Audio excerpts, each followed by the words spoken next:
is after reading the book, you know what he is, but I'm going to fill in a few things for you. First of all, as a member of the Board of Directors of the State Historical Society, Gary is my employee.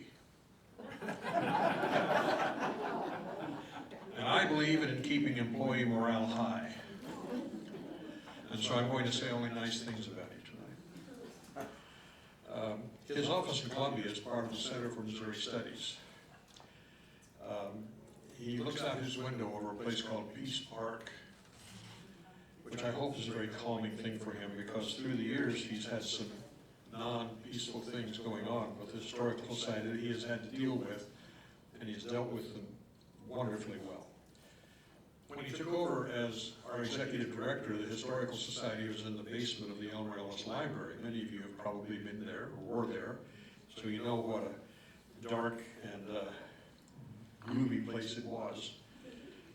When he took over, the society was run not only in the same place, but in many ways as it had been run for most of its history. But Gary is a visionary. Gary saw the society could be much, much more than it is. And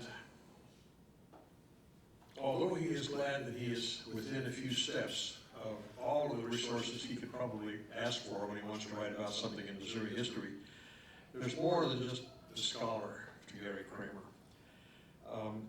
He took some steps early on in his history while we were still in that basement.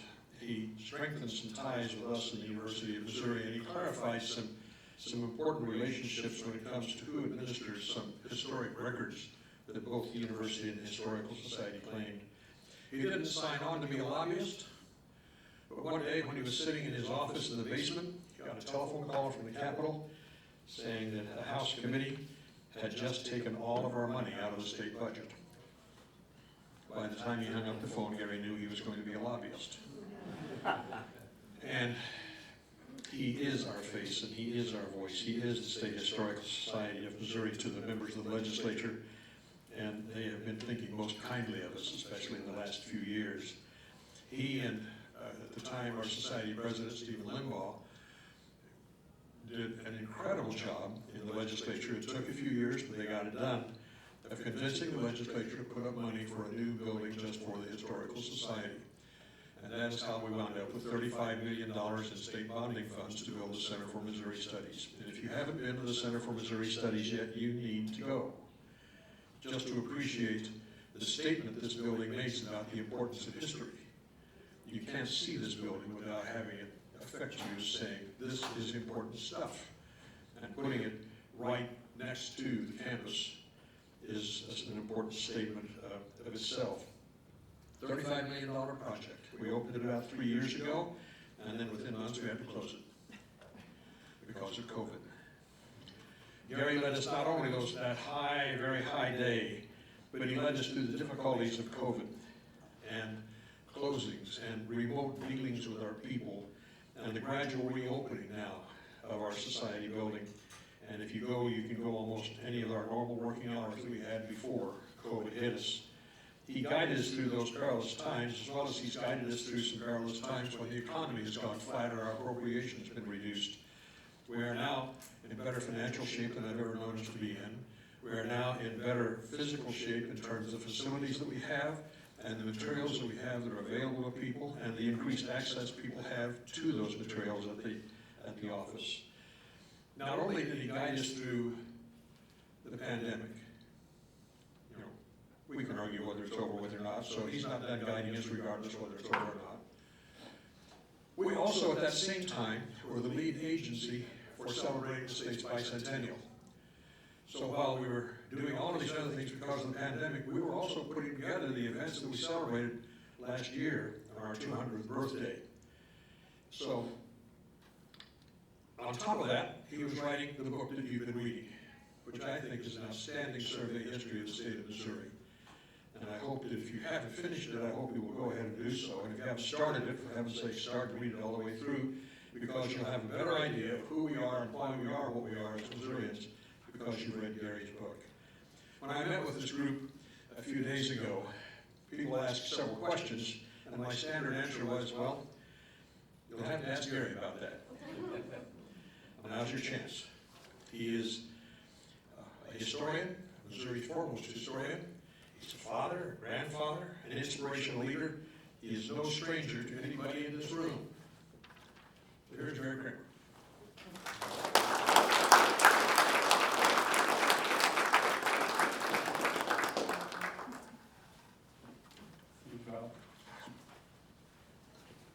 I was fine just listening to Bob.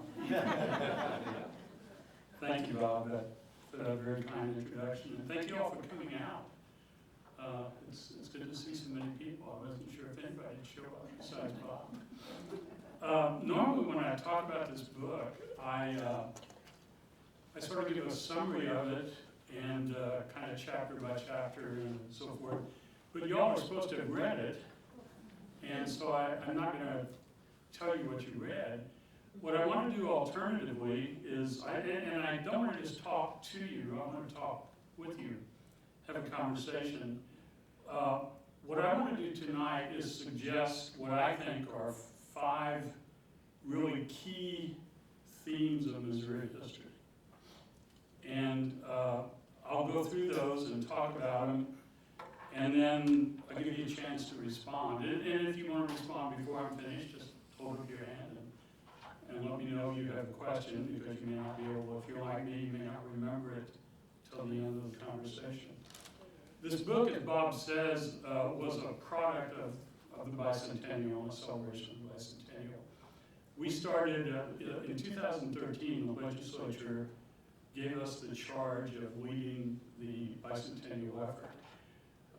It took us 8 years, which is twice as long as it took Missouri to become a state. But we had events in every one of Missouri's 114 counties and St. Louis, and I think we had some wonderful events. I'm not sorry to see it over, but it was a wonderful experience. So again, tonight I want to introduce what and if you read the book, you know what these themes are.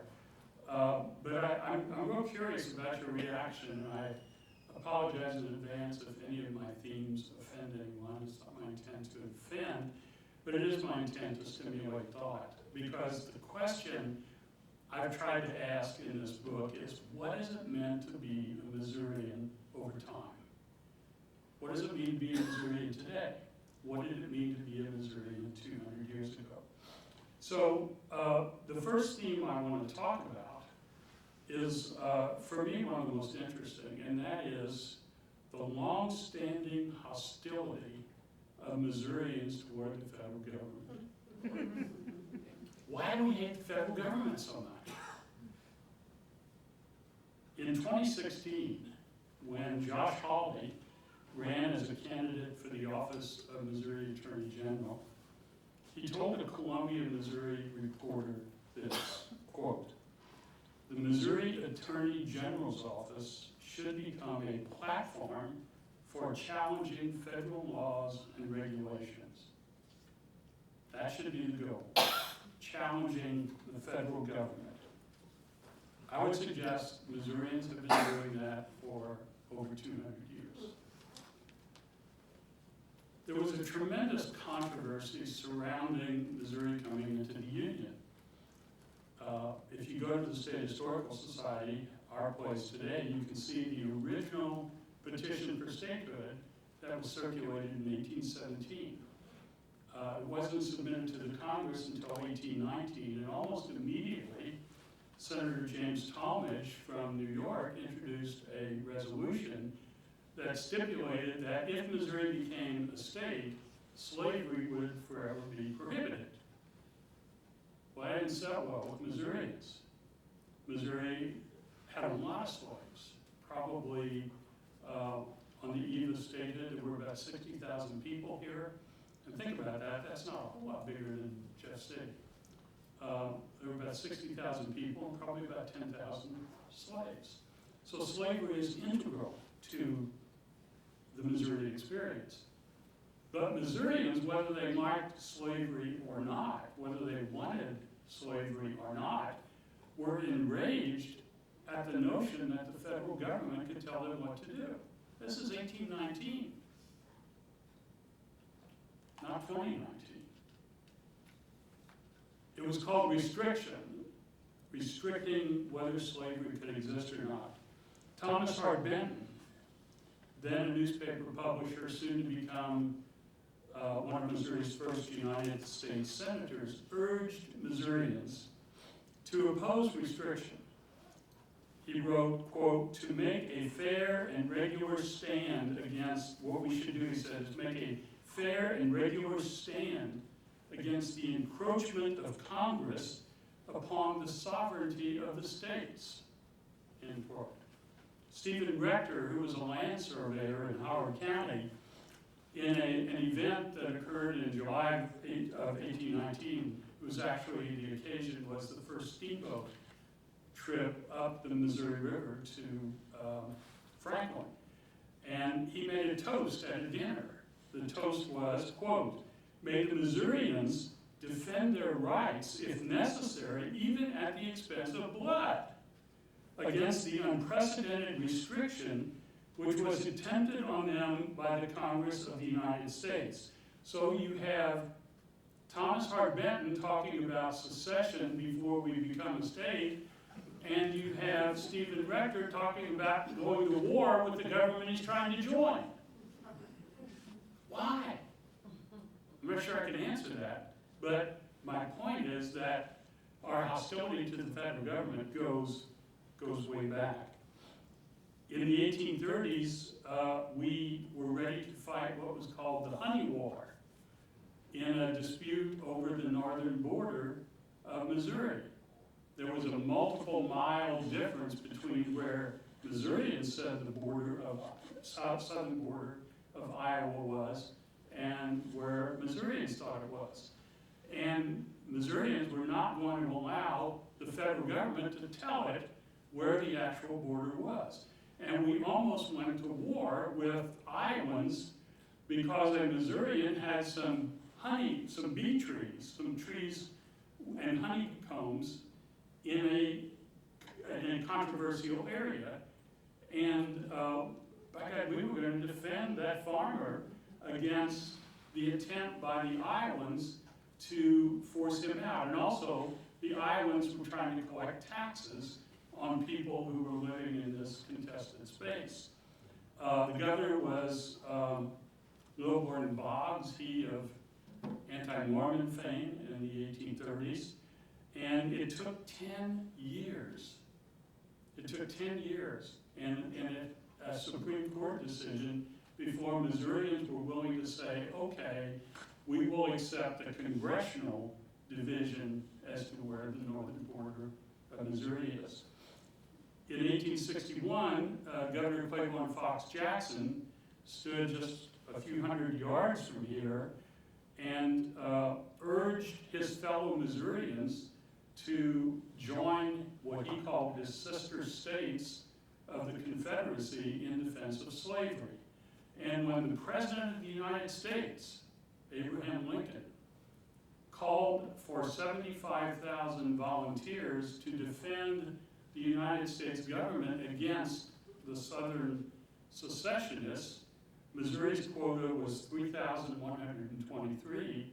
The governor of the state of Missouri refused, and in fact he raised an army to defend against what was called Northern Yankee aggression.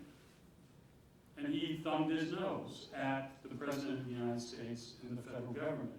One of my favorite examples of this is the 1918 Migratory Bird Act. This was a treaty with Canada that protected a variety of woodfowl, or of fowl. The wood duck was one of them, but waterfowl. The wood duck was a very popular subject of Missouri duck hunters. So we signed a treaty with Canada which protects these birds. And the Attorney General of the state of Missouri, a guy named Frank Winton McAllister, said, to hell with that. We don't have to follow that law. We don't have to follow the Migratory Bird Act or the treaty with Canada. McAllister, by the way, was a duck hunter. And so soon thereafter, McAllister brought a group of men together near Nevada, Missouri, and they went out into the marshes and they went duck hunting. And he called the prosecuting attorney from that county and said, I'm going duck hunting, and you can't stop me. Well, of course they did. They went out and arrested him. The sheriff of the county went out and arrested him and took possession of, or not the sheriff, the federal marshal went out, took possession of 50 or so ducks. The sheriff came along and arrested the federal marshal because he didn't have a license to hunt and he was in possession of all these ducks. The case went through the courts, and eventually, in 1920, it took a United States Supreme Court opinion, and in this court case in 1920, McAllister lost, and guess what? The Supreme Court ruled that the supremacy clause of the United States Constitution means what it says, which is that federal law trumps state law when it comes to international treaties. In the 1930s, nobody opposed the federal government and FDR more than Missouri Congressman Dewey Short from Southwest Missouri.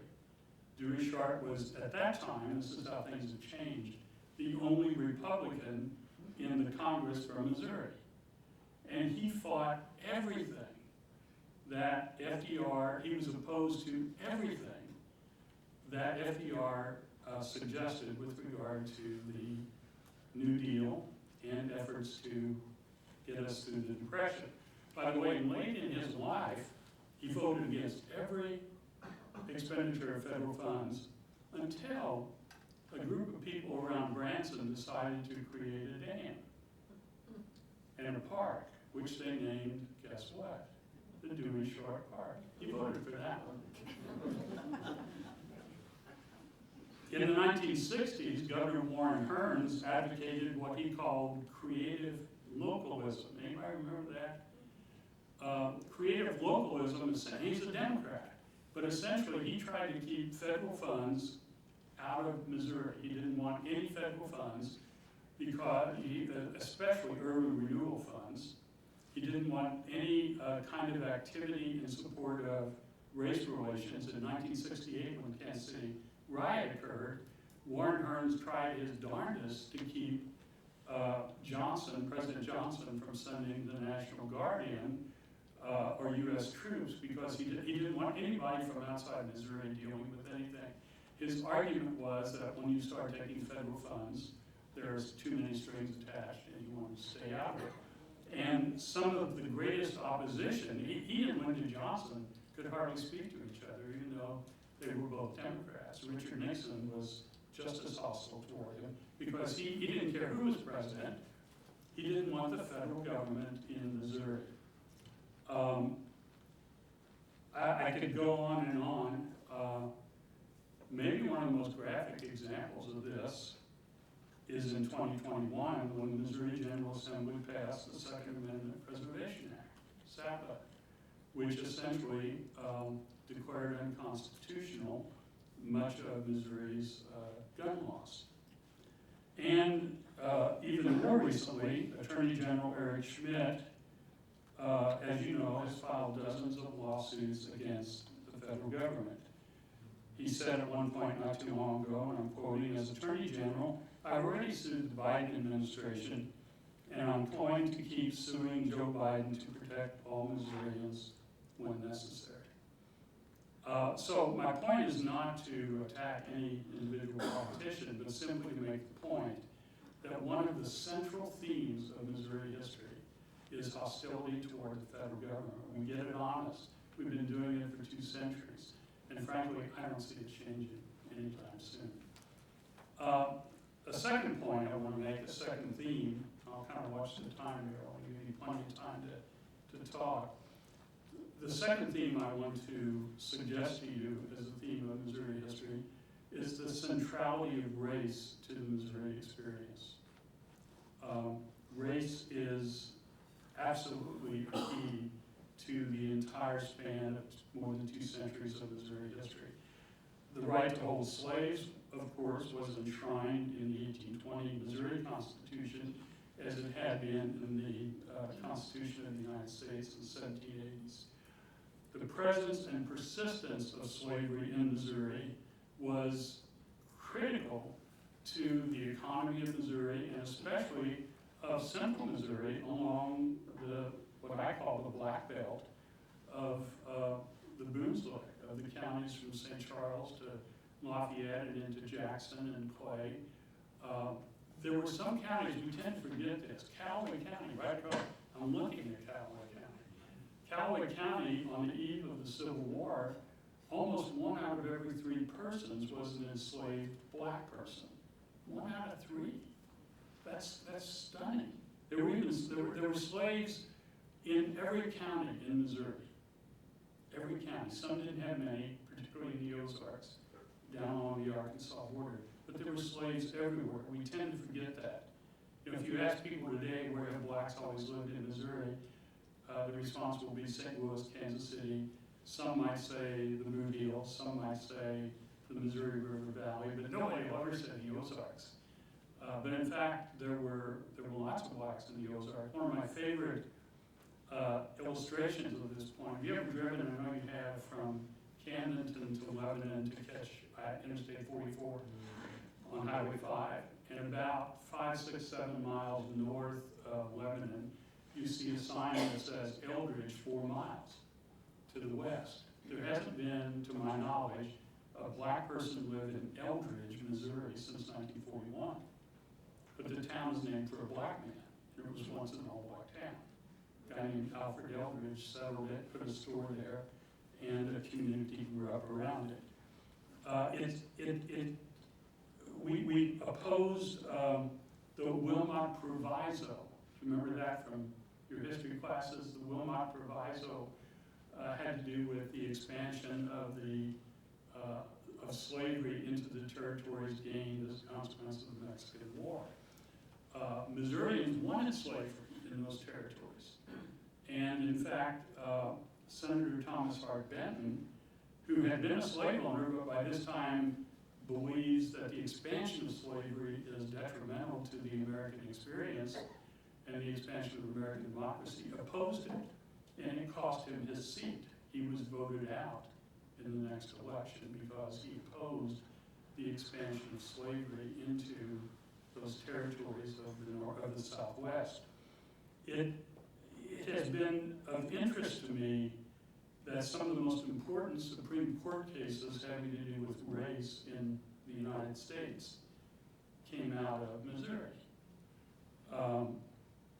One of you all know the Brown versus Board of Education. By the way, the minister, Reverend Brown, who sued the Board of Education of Topeka, left Topeka and moved to Springfield, Missouri, where he spent the rest of his ministerial career. One of the most important cases in his autobiography, Thurgood Marshall says that the Gaines case was more important in some ways than Brown versus Board of Education, the Lloyd Gaines case. And that started with a man right here in Jefferson City. In 1936, a young black student at Lincoln University majoring in political science, Lloyd Gaines from St. Louis, he had a history course with my mentor, Lorenzo Green. And Dr. Green told me that they had a discussion one day about the 14th Amendment. And the 14th Amendment, of course, contains the Equal Protection Clause, which guarantees equal protection to all citizens regardless of race. At the time, imagine this, at that time, Missouri was so intent on keeping black students out of the University of Missouri that a black student who sought a course of instruction that wasn't offered at Lincoln, law, dentistry, journalism, medicine, if you wanted a course of study not available at Lincoln University, you would apply to the University of Missouri, get a letter of rejection, take the letter of rejection to the legislature, and if the legislature had the money, they would appropriate money to send you out of the state. When I was, well, it was many years ago, young, I remember having a lot of black professors whose terminal degrees were from Illinois, Iowa, and Kansas. They went to surrounding schools, surrounding states, because they couldn't go to the University of Missouri. In fact, that's one of the reasons Lincoln became a university. Lincoln was established in 1866, became a normal school, a training school for teachers, and a vocational school. But it's a long story, I'll try to make it short. During World War I, many blacks who fought and died serving their country in what was called the Great War,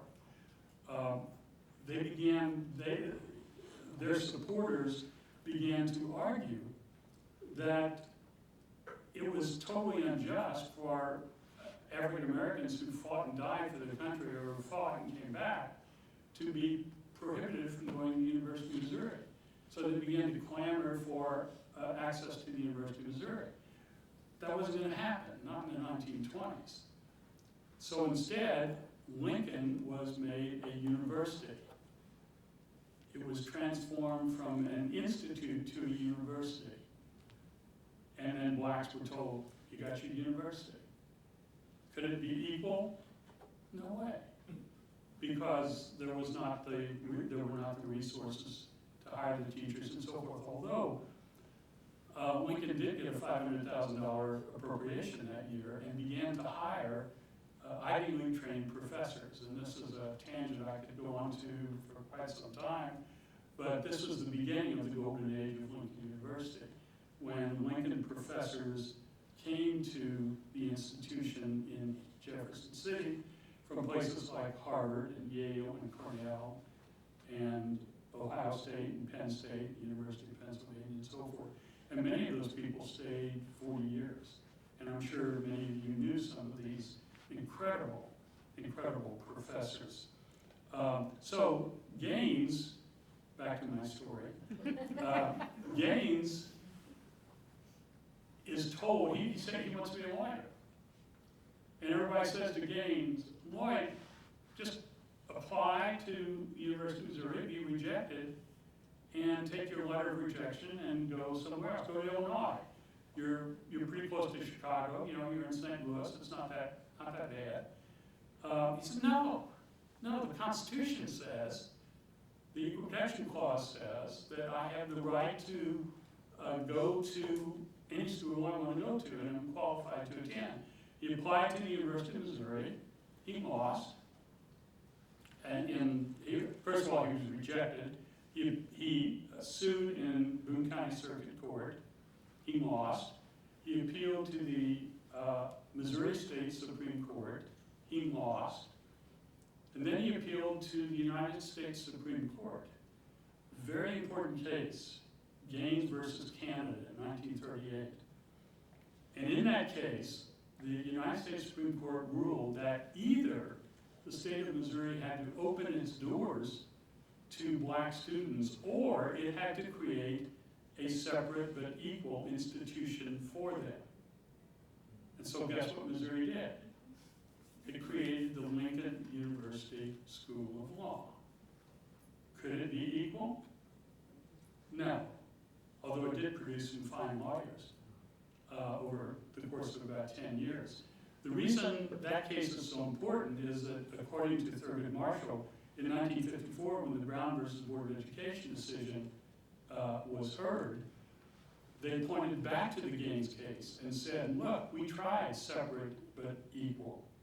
And separate isn't equal, and in fact, it's inherently unequal, and therefore a violation of the Equal Protection Clause of the 14th Amendment, and it's unconstitutional.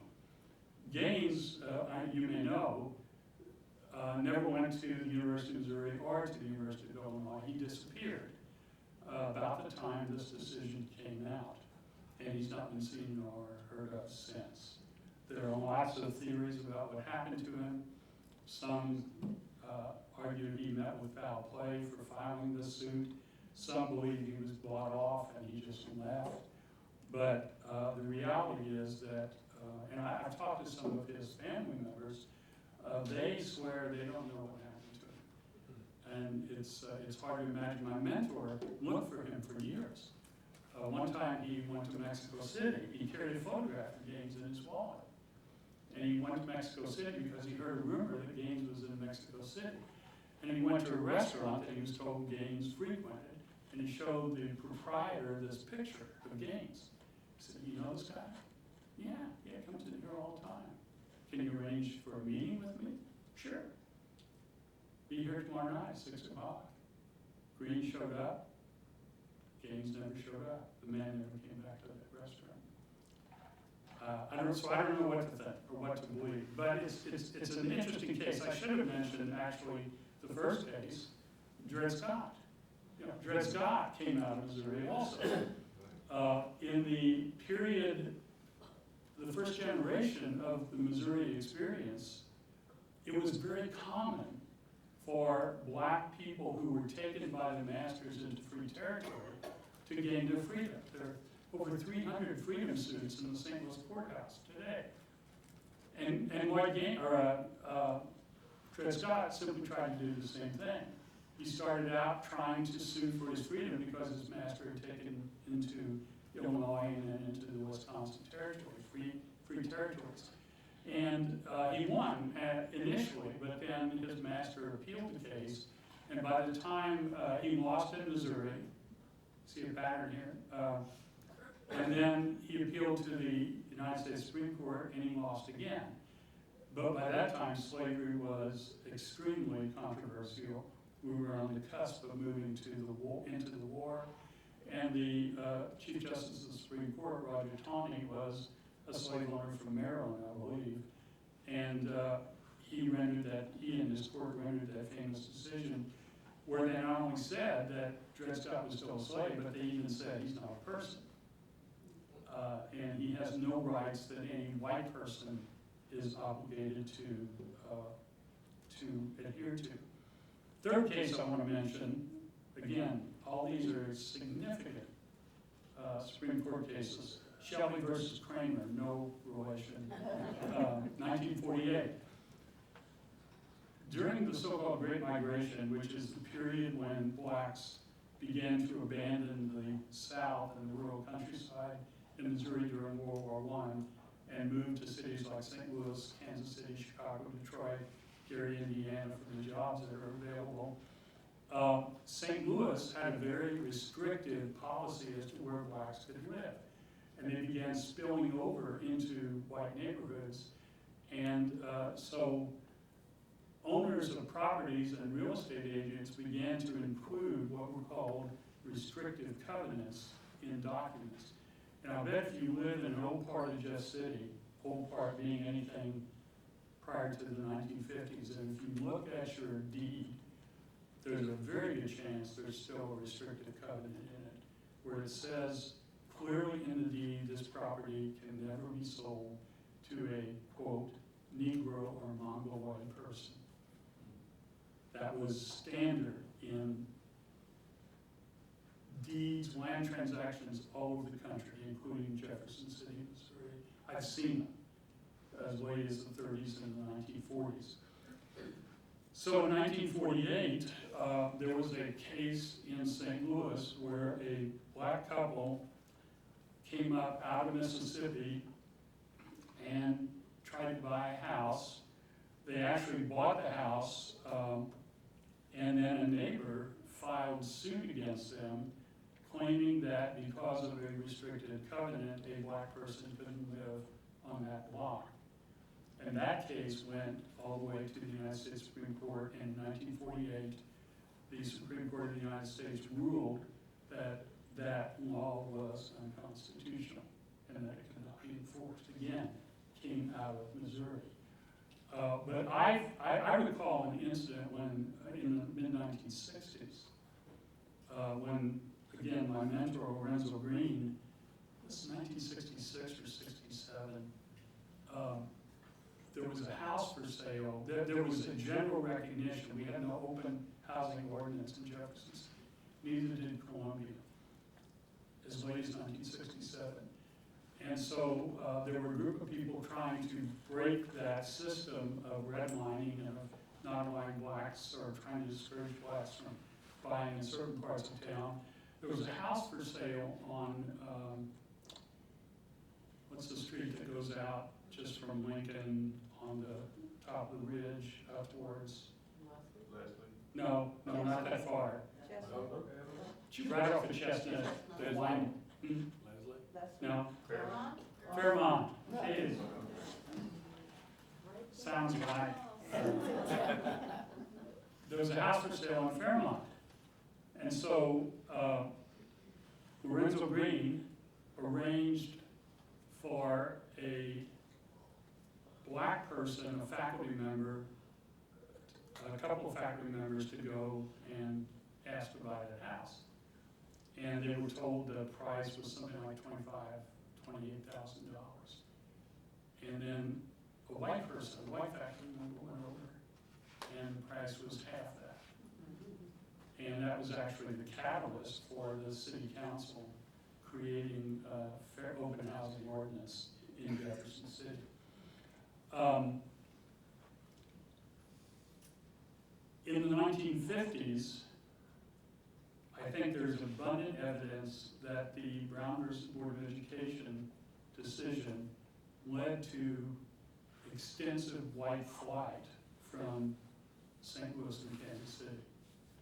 There have been books written about this.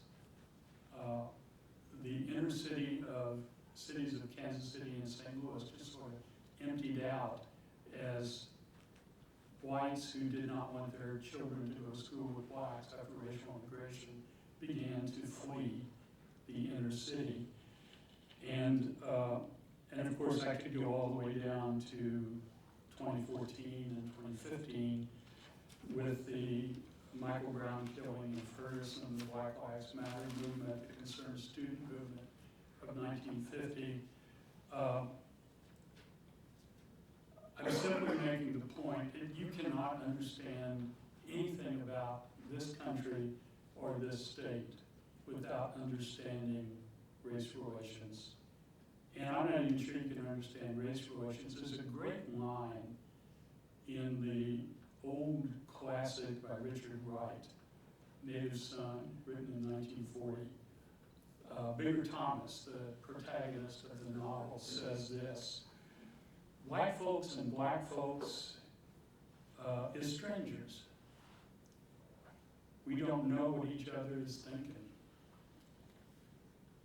I would make the argument that in a very real sense, I need to be careful how I say this, but in a very real sense, white people and black people in America, in Missouri, in Jefferson City, see the world differently.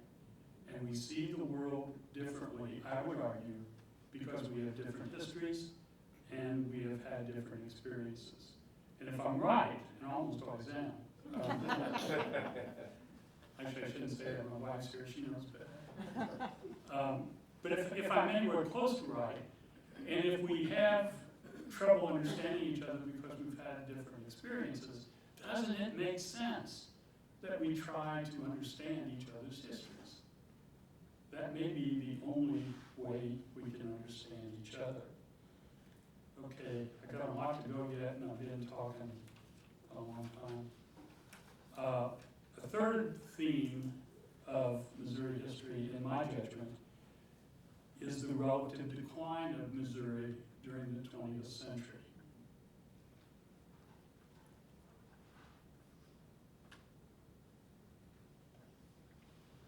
In 1900, Missouri was the 5th largest state in the entire country. And St. Louis was the 4th largest city in the nation. The 19th century was good to us. We knew what to do and how to do it. And people flocked here. We were a place of promise. In 1876, there was real serious discussion about moving the federal capital to St. Louis, Missouri. That hasn't been discussed lately. What happened?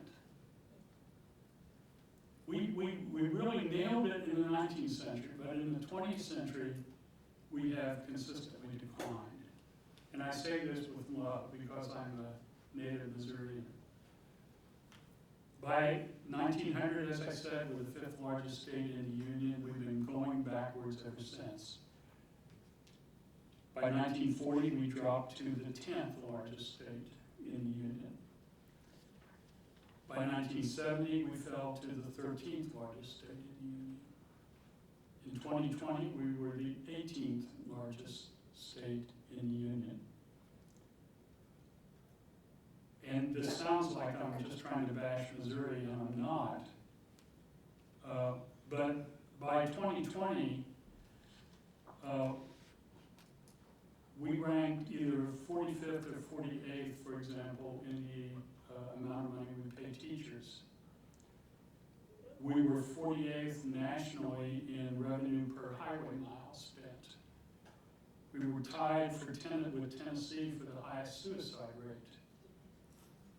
I'm sure you saw that Medicaid application wait time in Missouri was among the worst in the nation until recently, still is actually. We claim we're about to fix that.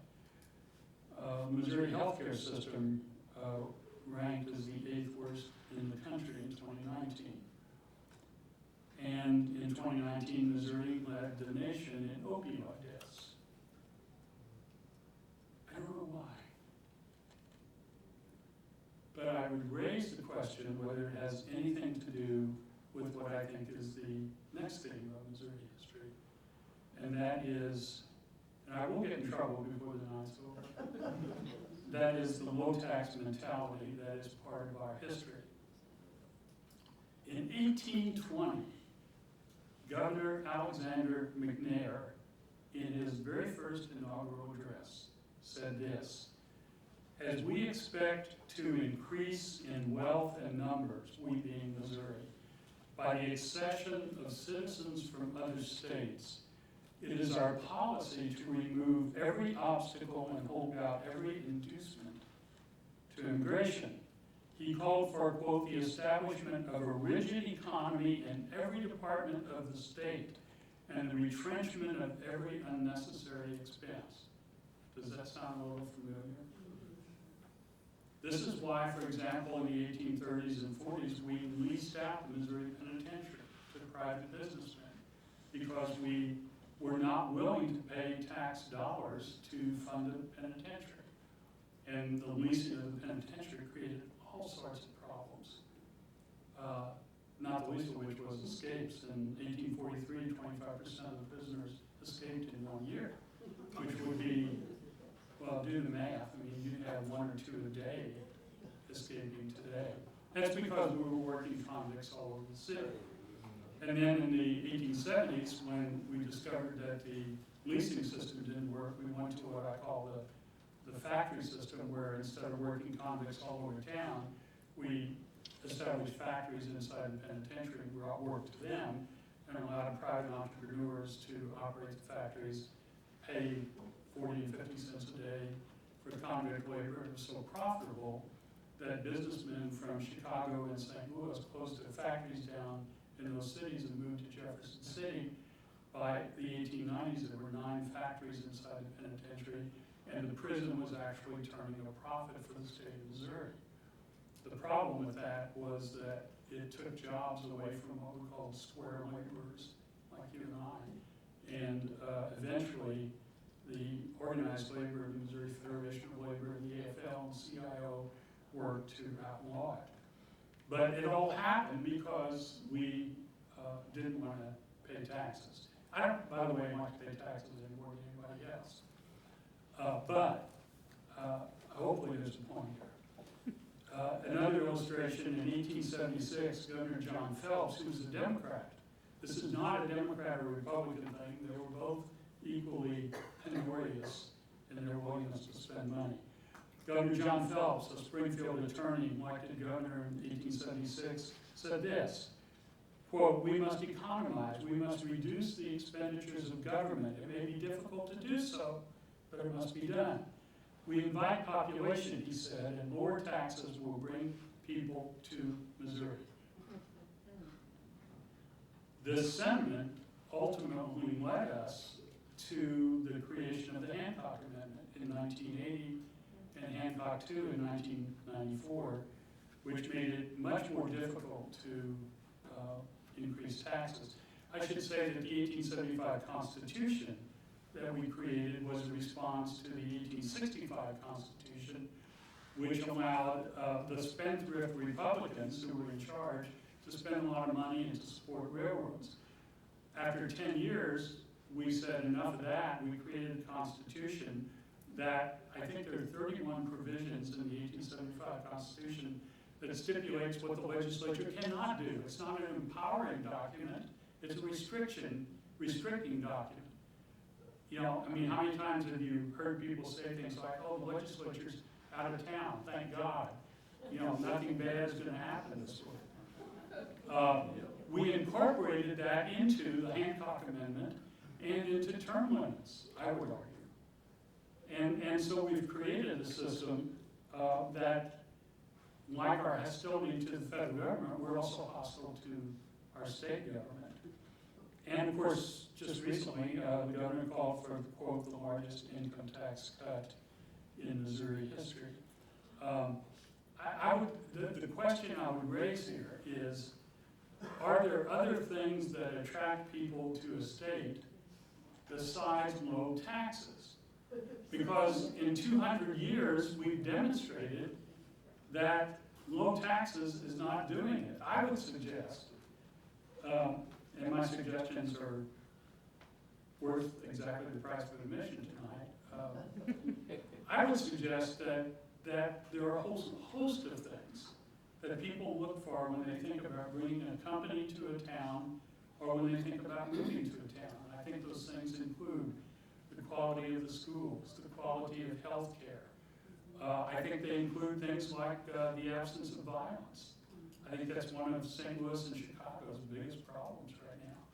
But I'm simply trying to make the point that we did really good in the 19th century when we were an agricultural state. And when we were giving land away or selling land cheaply, we became an urban state in the 1920s, largely because of the industrial opportunities created along with World War I. The 1930 census is the first census year in which more Missourians are living in cities than on farms and rural areas. And we haven't done very well as an urban state. At least that's my hypothesis. A couple of other quick points, and then I want to, so my strategy here is to talk so long you don't have time to ask questions. A fifth constant in our history, a theme, is in my judgment, the urban-rural divide in the state of Missouri. In the 1820 Constitutional Convention and the vote for the convention, there was, the newspaper accounts reflect great consternation on the part of outstate Missourians that St. Louis would have an outsized role in selecting the constitutional delegates and getting the Constitution passed. There are great discrepancies in life in rural versus urban Missouri. There are great healthcare discrepancies. Rural teenage pregnancy is much higher than urban teenage pregnancy. Rural ER visits are much higher than urban rates. The life expectancy is lower in rural Missouri than in urban Missouri, although you may have noted that we Missourians have lost a couple of years of life expectancy over the last couple of years. And from what I read, at least, that's largely due to COVID, but it's also due to opioid deaths and high incidences of suicide, which, and now I'm verging on getting into trouble, is strongly tied to the fundamental change in the access to guns. Missouri was once, not very long ago, one of the toughest states in the country to buy a firearm. Now it's one of the easiest. There are high rates of smoking during pregnancy in rural Missouri. Rural residents are less likely to wear seatbelts than urban residents. Health resources generally, especially critical care hospitals, are less prevalent in rural Missouri. Urban areas experience natural increases in birth. Urban areas experience higher natural increase in births than rural areas. There are 101 rural counties in Missouri, according to demographers, and only 14 urban counties, but a majority of people live in those 14 urban counties. In the 2020 election, Donald Trump won 111 of Missouri's 114 counties. The only counties that went for Biden were St. Louis County, Jackson County, Boone County, and St. Louis City. The anomaly is Springfield, which is larger than Columbia, but went for Trump and has been going Republican at least since 1870, as far as I can tell.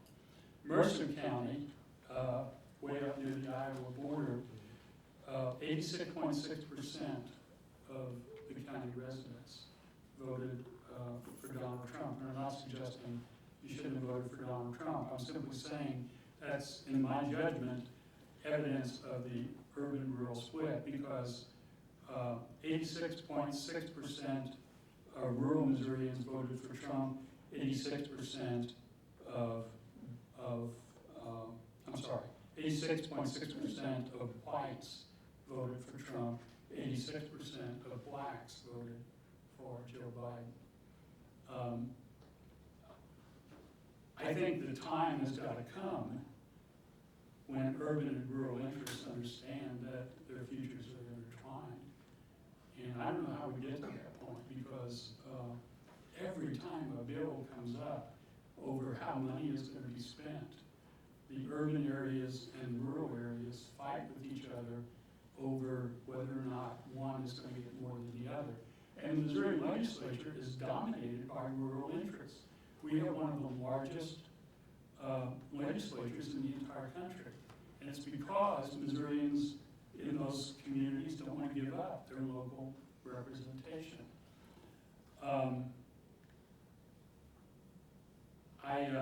Not long ago, two of my board members, not Bob Pretty, were discussing my book. They thought out of my earshot. And one had read the book and one hadn't.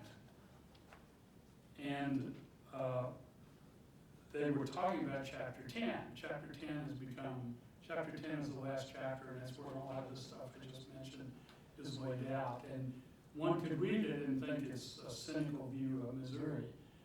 I don't quite see it that way. But anyway, the person who had read the book was Judge Steve Limbaugh. And the other guy from Kansas City hadn't read the books yet. So he said, "Y'all are talking about Chapter 10. He said to Limbaugh, "What's in Chapter 10? And Limbaugh just said, "Oh, it's everything that's wrong with Missouri." And this guy from Kansas City said, "Must be a long damn chapter."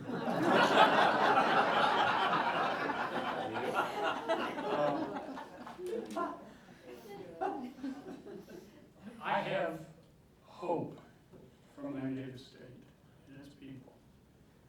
The famous Missouri artist Thomas R. Benton once remarked, quote, "I like the men and women who make the real Missouri.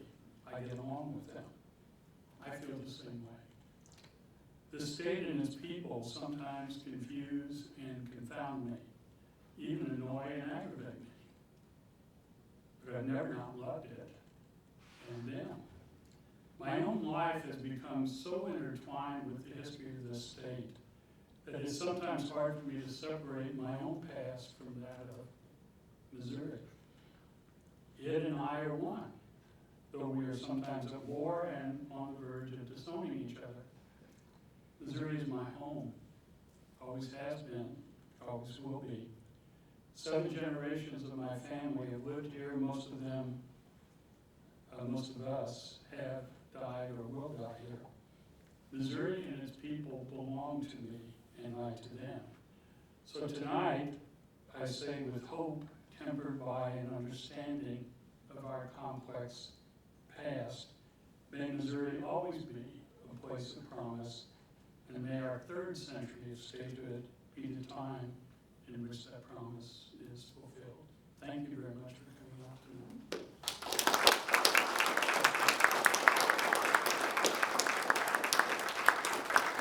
So what's on your mind?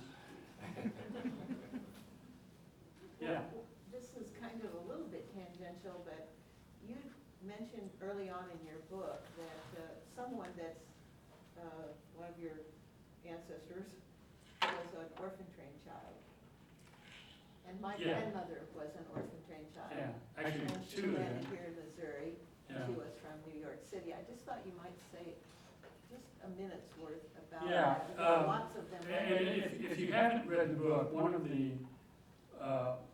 the things about the book is that there's a lot of my own personal history in the book. And again, it's in a way my effort at trying to understand how this state has shaped me, and also to try to encourage everybody who reads it to try to understand how their experiences have shaped them. So starting in the 1840s, you're going to regret you asked the question because I'm going to answer it. Starting in the 1840s, there was a man named Charles Loring Brace who was concerned about the children growing up in New York City without parents, without any means of support and so forth. So he contrived this plan that he ultimately called the orphan trains, of sending these kids on trains out to the West. And this went on for 80 years, long after Charles Loring Brace died. And many of these kids came out of what were called the New York Foundling Hospital. There were Catholic hospitals, and there were Jewish hospitals, and there were Protestant hospitals. But these kids were sent to the Midwest and to the West. And in many cases, these arrangements were made beforehand.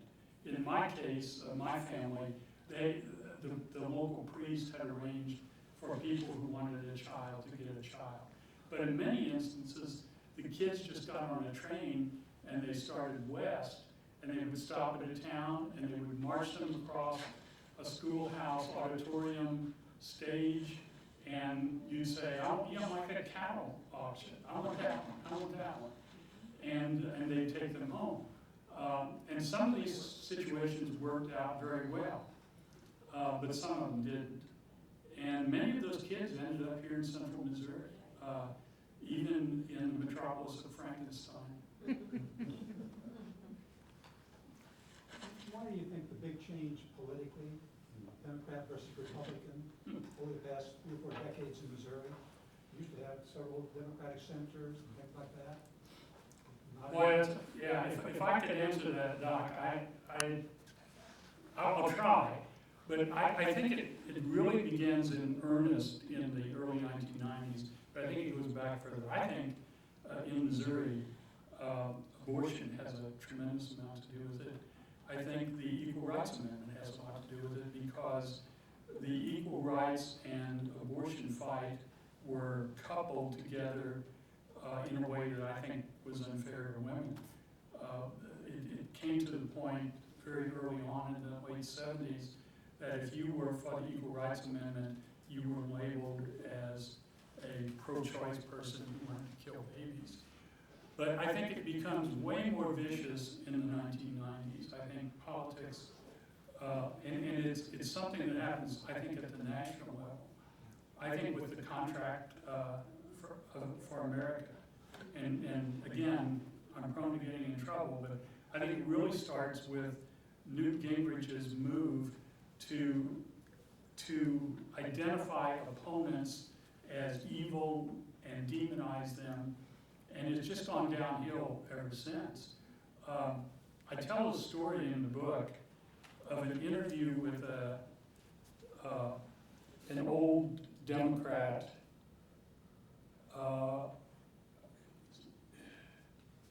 even not, back in the 60s and early 70s. I can't think of his name now, he's from Boone County, and he tells us, he says in the interviews quoted in the book, his best friend was a Republican named Emory Melton. Warren Welliver, yeah, thank you, you read the book. So Warren Welliver is a Democrat, and he has a reputation, he's in the Senate, he has a reputation for not reading anything and never being prepared. And he gets to be a Supreme Court. And he ultimately gets to be a Supreme Court judge, which is a little worrisome, but that's another issue. His good friend, Emory Melton from Southwest Missouri, and if you know Emory, he was just a wonderful, he wanted you to think he was a country bumpkin lawyer, but he was not. And Emory had the reputation for reading everything and always being on top of everything. And so these guys are friends. One's a Democrat, one's a Republican. And Welliver says in this interview, he says, Emory watched out for me. And when a bill came up that was pretty long, I knew Warren hadn't read it. He said, so Emory would go up to Warren on the floor and he'd say, now Warren, I know you haven't read this bill, but here's how you need to vote, because here's how your party is going to vote.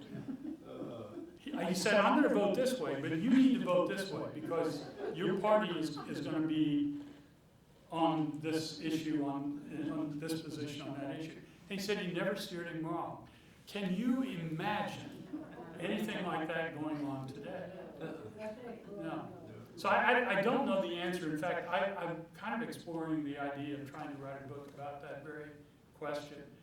But there are a lot of people trying to answer that question, and none of them, in my judgment, have answered it adequately. But again, I think it has to do with the emergence of the fiercely contested issue of abortion.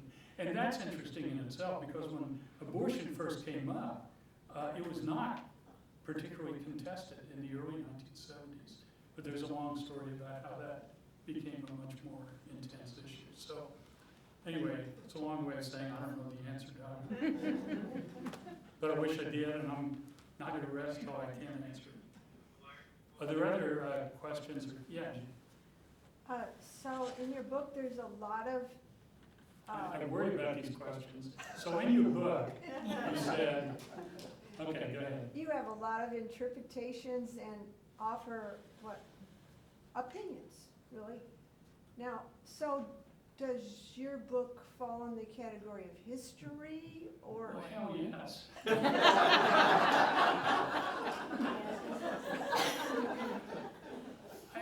There is no history written without interpretation.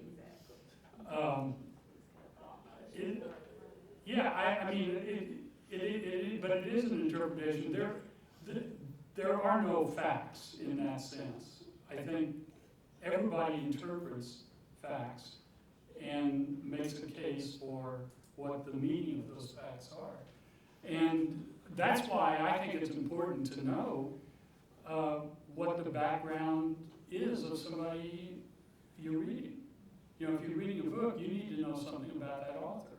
But we cannot escape human bias. And that's really one of the points of the book. I am who I am because of the experiences I had. If I had been born 100 years earlier, I would have been a damn poor farmer. Poor not so much necessarily financially, but I couldn't raise a thing. Or I would have been a carpenter, and I could never build anything. You know, I was always fascinated by people who were good with their hands. I grew up in a community where ability to make things and do things was really prized. And you know, lumber would be dumped in a pile and somebody would make a house or a barn or something wonderful out of it. I dreamed of people dumping a dump load of letters in the driveway, and I would make words out of it. But I couldn't. I tried to make a birdhouse one time. It was a total failure. Well, the interpretations made it more interesting, and which is why, our high school history books, none of us could even read them. You know, I'll tell you a secret. I hated history in elementary school, high school, and when I started college. I hated history because it had been taught to me as names and dates and places you had to memorize. I wasn't very good at it. I didn't understand why my people should know what dead people did. And I didn't become interested in history until it began to appear to me that history was a way of understanding the world in which I lived.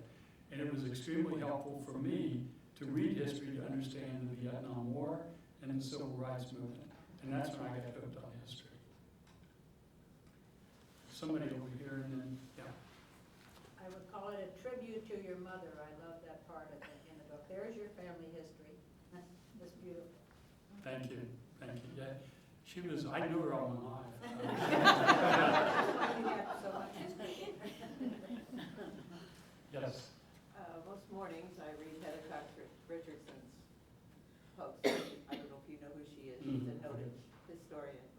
And I read that. That's about how I start my day. And she does what you do. She's a consummate historian. But she Yeah, I read them all the she first time. gives commentary all along the way. You know where she stands. And it's just very helpful. I find it very helpful, understanding the world I live in. Well, good. That's what history should be. I should Hey. tell you, I have one of those restricted covenant Do you? deeds. And I spend $60 a year to keep it in the safe deposit box. Really? Because Missouri isn't doing the abstracts anymore, you don't Yeah, get them. yeah. Now, there It's is such a, an historical document that I pay to keep that. yeah, I've seen them. What part of town do you live This was East Circle Drive, Yeah. which is Oh, just yeah. off of West. That whole circle area in West Main, West High, that whole area, Yeah, built and- in the 30s and 40s, was filled with those. And it also has the inheritance of the slaves, Yeah, yeah, in yeah. that document. Yeah, it's just a simple reality. So where should a document like that go? I mean, Away. are they a dime a dozen? No. You know, I mean, there is an effort to legally remove all those restrictive covenants from. Yeah, but I'm thinking my document, Yeah. when I get tired of paying the $60 a year for the safe deposit box, who should I give it to? Well, there should be a record of that, you know, maybe the Cole County Historical Society. I don't know, we may have so many of them already that we Yeah. don't need anymore. But I think I'd search out a repository because again, it is part of our history. Over here, I'm going to ask for your comment on education, especially history education. You related, you hated history. I knew a lot of my friends in high school hated history. I just read about my great uncle in the 20s who was whipped by his history teacher who scored terrible on his test. What do you think that the relationship of history and the teaching of history, since we know it explains to us where we came from and who we are, how that affects America and particularly Missouri's inability to make changes in race? if I was a teacher today, I wouldn't last 5 minutes. I taught for 30 years. I taught at William Woods University and Lincoln University. But I think the teaching of history is deplorable today. And kids don't like history. And first of all, they don't even get much history because the emphasis is on the STEM courses. That's a tough one. That's a tough one. I'm very concerned about heading more toward getting in trouble. I'm very concerned about the efforts to restrict what teachers can teach and how they can teach it, whether you call it CRT or whatever it is. I think that we spend way too much time trying to figure ways to measure good teaching. If you're gonna be a good teacher, all you need, in my judgment, is to know more about the subject and the people you're teaching, to like what you're doing and to like the kids. If you got those three things, you are gonna be successful. But how many of you can remember teachers that didn't even have two of those things? Or one? You know, you knew they didn't like you, they knew you didn't like the subject, and they damn sure didn't like teaching. I didn't have teachers. You didn't? No.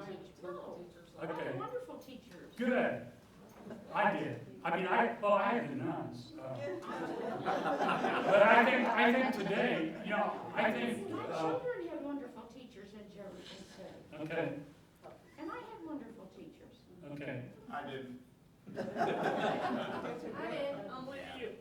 Bad history teacher. There's a great Andy Griffith segment that's I've seen more than once where these kids, these little boys, they don't want to Opie and all, they don't want to learn any history because it's all about dates and memorizing all this stuff. There's no context for it, and so Andy steps, puts his foot in his mouth with the teacher, and she comes and has a little fit about, teaching the boys to hate history and all.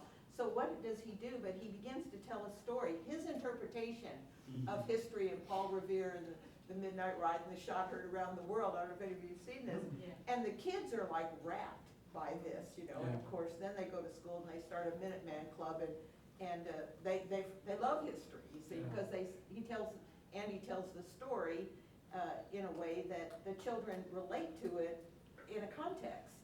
And so anyway, it's great, it's what you do. Well, I think, My kids didn't love every teacher, but they, I mean. okay, I believe you, I believe you. I think it's really hard to be a good teacher. And I think it's harder now than it was 10 or 15 or 20 years ago. And I think it's getting harder, and I think we're making it. Well, not just, it's a whole bunch of things. But I'll stand by my statement that I think if you love kids and you love what you're doing and you know more about the subject than they do, you're probably going to be successful. But we put so much pressure on teachers today that remember Welcome Back Cotter? This dates me. And the sweat hogs are always in trouble. And Cotter is always dysfunctional, and the little principal comes in all the time, and he's always bragging Cotter about something. And one day, the students are angry with Cotter, and Cotter's angry with them, and all the students are sitting there, and nobody's running around the room, nobody's saying or doing anything. They're sitting there staring at Cotter, and he's sitting there staring back at them. And the principal walks in, he can't believe it, there's no chaos. And he says, "Atta way to teach, Cotter." Like what's important to him is discipline and order. I Friend? have a question about your opinion about school textbooks. There are lots of allegations that some textbooks are biased in one direction or another intentionally, and some textbooks are censored intentionally. Any ideas on these accusations? Oh, geez. I'm terribly bothered. Here we are in a library at a time when books are being weeded out in libraries. To Kill a Mockingbird is now in many cities being, kids can't, it's censored, it's banned. I think there are bad textbooks. I may have written one or two of them. But I think there ought to be some way of trying to determine the quality of a textbook. I'm not opposed to that. But I think allowing parents or any individuals to impose their moral values on the selection of textbooks, and you can't talk about slavery, for example. I just think that's very dangerous. We're going to get to a point. I think our greatest hope for the future is understanding the complexity of our society. And if we aren't willing to look at those complexities, we're never going to understand them. I think we're going backwards in some ways. Doc, I think you had a question. I was thinking of the story, I think Mark Twain's story about the little girl from Kentucky who was moving to Missouri, is that right? Mm-hmm. And she walks out and she looks around, she says, "Goodbye, tree, I'm moving to Missouri." Yeah. Goodbye, sky, I'm moving to Missouri. Goodbye, God, I'm moving to Missouri. The banning of books was one of the lead Yeah. stories in the St. Louis Post-Dispatch, either today or yesterday. And it's happened in almost every county in the state of Missouri, and it's just hundreds and hundreds of And titles. it's terrible, because, I love libraries. I'm old enough, many of you in here are old enough to remember the library next door. I remember going to that, I remember the first time I went in there, because I grew up in a community where there were no books. And there was no discussion of the ideas that books contained. And so when I saw a library and all those books, I was just thrilled. There's a great line in one of Thomas Wolfe's novels, I can't remember which one, where the protagonist is kind of like me. He walks into a library for the first time and he's just overwhelmed. And he feels the compulsion to read every damn book in the library. And he's so frustrated because he knows he can't. I sort of felt that. Many books sold Yeah, online. exactly. And to think that people want to exclude some of those books from you, I'm not sure. So it's going Maybe around. there are books that you shouldn't read, but Mein Kampf, Yeah. way in the back. I want to thank you for your absolutely beautiful prologue and how you began the book with your family history, because I have a feeling for many of us that resonated with us, with our families, and it was really a wonderful beginning. Really. Thank you, that's very kind of you. I'm especially gratified that you had that experience that resonated, because that's my hope, that you'll all go home and write your own prologue. Because my experiences are not unique. We've all had these kinds of experiences. And it's really important to reflect upon those experiences and how they shaped and molded you. And they do that through multiple generations. Thank you so much, Gary. Okay.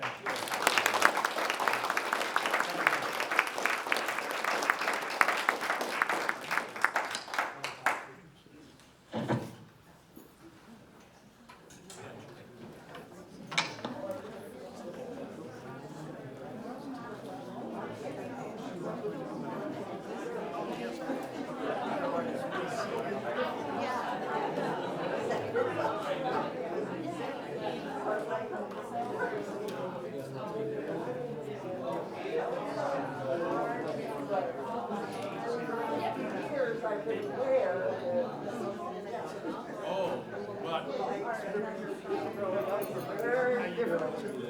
One on April 11th, similar to the one we did. Okay. Oh, Jim here is banging. Another. I don't know. Yeah. You're interested in this. Brand new.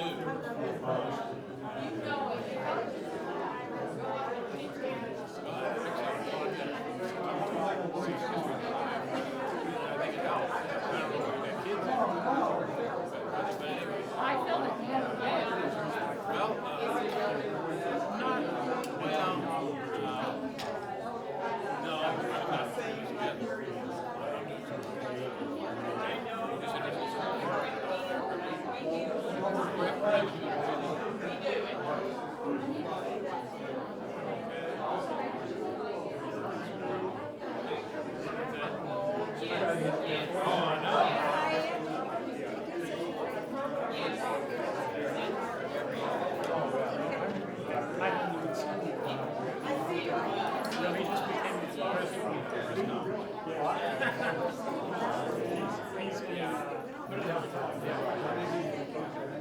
Well, I know you were a good teacher. I didn't know you said that. Oh, I know. Okay. There's a lot. Somebody said I look more like. I guess if I said, I don't know. Well, let's see, I think I remember seeing it somewhere, didn't I? Amen. Here we go. I don't know if it's playing, but haven't either. Had my little kid was when I was actually in the Army, I'm doing doing pretty good now, so. Well, I'll probably get into one. I've been asked to be in one in the criminal business year. Dates at FCCP. Probably gonna be in that one.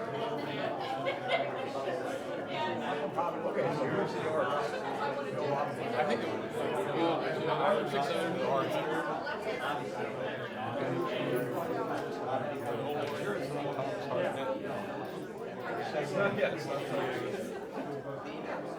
Oh, and Gary, I really enjoyed it. I know that I would. I get behind you, Everett. I think Carol's trying to doing the other type of thing.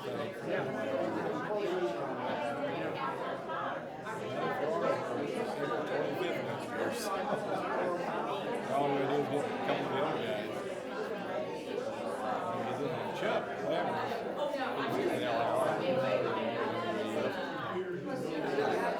started trying to talk it up, but he's going to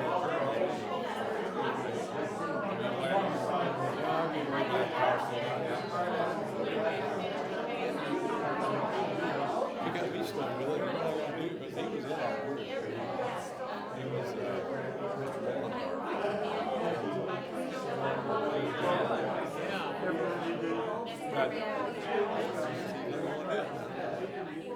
Oh, yeah. I'd love to, if we can't get a grant here, that would give me myself some talk about other than residents. Teacher government.